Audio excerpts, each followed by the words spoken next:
semaya dia cari kain serba dia tak ada. Siapa dia pula ambil tengah-tengah malam bulan puasa ni. Nah, tengah-tengah malam nak bangun tahajud kalau kita lari berat. Ita tengok kain serba dia ada atas nulu, atas pokok. Sudah. Saat ni yang berasa ambil letak gini.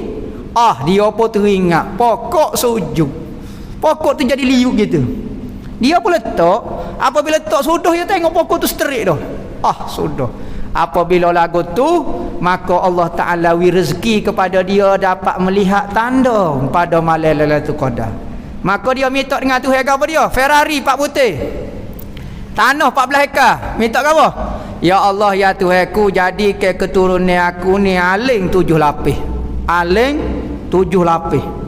Jadi sungguh keturunan dia melahirkan tu benda daya tu semua Syekh Ahmad Petani, tempat doa semua tu bakar dia belakang 7 lapis. Jadi tu guru besar-besar saja. Kita kalau